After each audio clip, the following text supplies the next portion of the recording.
Welcome back to Bandwagon fans. This is Jeff, and most importantly, welcome to 2019. This is my first review for the new year. My last review of 2018 was Vice, and this is about as far from Vice as you can possibly get. Tonight, I'm going to be talking about the thriller, the latest thriller, The Escape Room.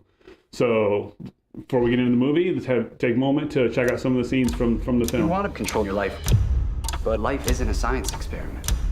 You can't contain your world forever. Try doing one thing that scares you over break, okay? Yeah. This serves as an entry voucher for Minos escape rooms. Be the first to escape our most immersive room yet. And win $1 million. So, when does the game start? I think this is the escape room. Little boxes made of ticky-tacky. They're watching us. They know every move that we're making.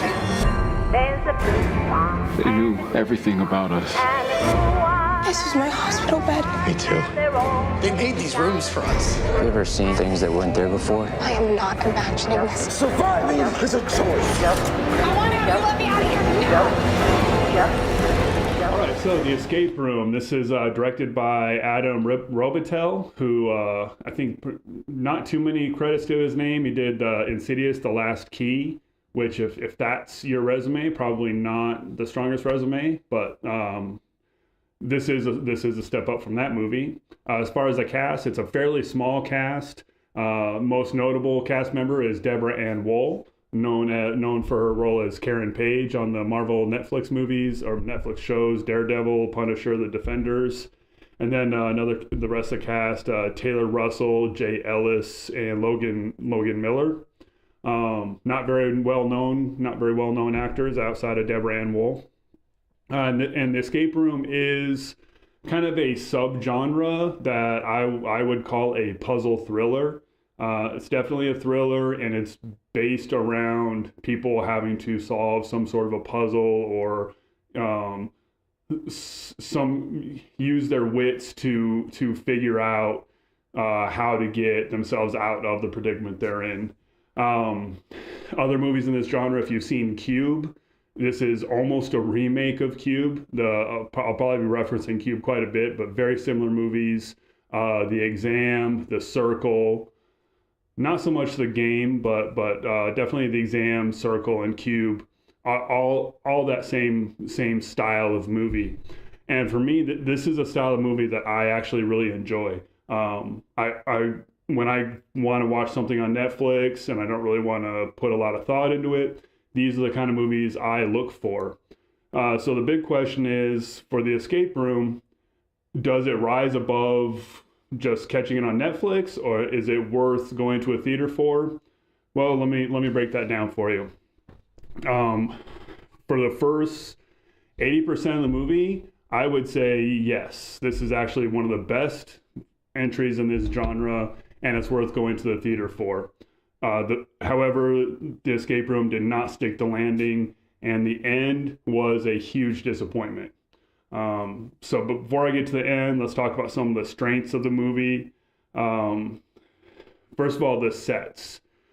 Again, if you've seen Cube, this is almost an identical movie. A group of strangers find themselves in some sort of a building, which they find out to be each room in the building is a particular type of trap that they have to work out a puzzle to get out of before something in the room kills them. Exact same setup, almost the same characters from Cube are in this movie. Not names, but just the type of character, kind of the stock characters are almost lifted directly from Cube. But the sets in this movie are one of the high points. Visually pretty interesting. Kind of creative, and there's one set in particular which was towards the end of the movie, and I was just laughing. I was just laughing at how inventive it was, and then the type of traps, the particular puzzles were really well matched to the settings. Particularly in this one where I just started smiling the whole time because it was like horrifying and a lot of fun. Like, I really wanted to be in that room with them, just not on the verge of death. So the sets were really good. The puzzles were really good. The movie did a really good job each scene of building tension and tension. The performances, this is like Blair Witch style acting. Really, in a movie like this, all we need the actors to do is do frantic well, and all of these actors did that. You know, it was believable that they were racing against a clock to save their lives. So that's fine, competent, deep as pizza, but not. This is escapist film at its best, and the performances were competent for what the expectation is. So overall, for the first 80% of this movie, I was on board. I was enjoying it. And then right at before I get to the end, as far as it being predictable, there's, like I said, if you're familiar with this genre, especially if you've seen Cube, you could almost predict the order in which people die. And one person in particular, as soon as this character was introduced, I was like, that's the Slipknot of this movie, and that person is the first to go. And I was right. But a couple of the characters, they do a pretty good job of throwing some curveballs, so it's not completely predictable. But there's, if there's the asshole in the group, that that person's gonna last for a little while, but is not gonna ultimately win. There's kind of a question of who the protagonist is, like who's the character that the movie is rooting for that's ultimately going to come out on top. And there's a few candidates, and they do a pretty good job of disguising exactly who's it going to be. But for the most part, it is fairly predictable, which is even more of a compliment to the set design, how it's able to maintain tension throughout each scene even though you kind of know where the storyline is going to go. And I think, no, I'm not gonna do spoilers. I'm trying to tap dance around doing anything that would spoil the movie. But when it gets to the end, it kind of jumps genres a little bit. So it goes from being a straight thriller to having more action-oriented beats, and that's where it kind of started losing it for me. And I think they made those choices because they wanted to keep it unpredictable, but it was a slight tonal shift that I think they could have found a better way to maintain the suspense throughout the end. But overall, it was an enjoyable movie up until like the last 10-15 minutes or so. And then the very end, sorry, I got a little bit of hiccups here going on, but the very end,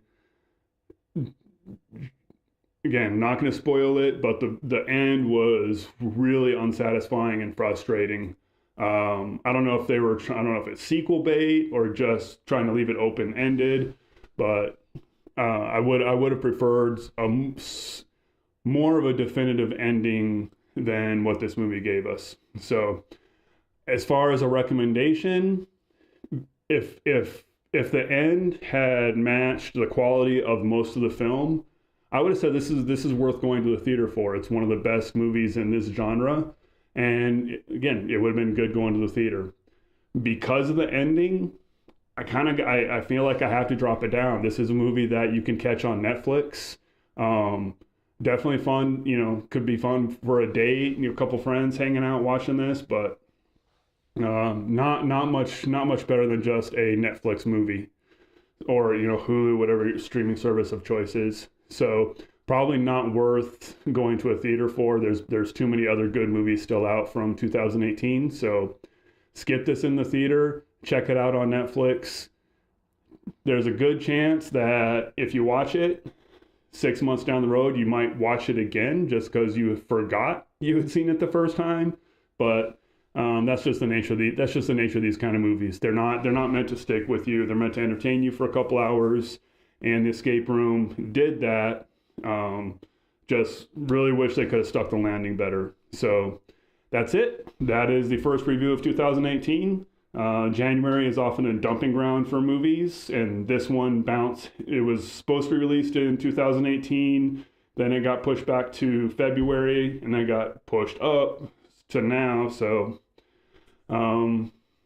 that's it. So first review is in for 2019, and thanks for watching. As always, like and subscribe. Trying to grow this channel a little bit, but for the most part, just trying to get out there and watch movies and talk with you about them. So if you've seen this, leave your comments below. Tell me how you thought it compared to movies like The Cube or The Circle or The Exam. And thanks for watching. Get on the bandwagon.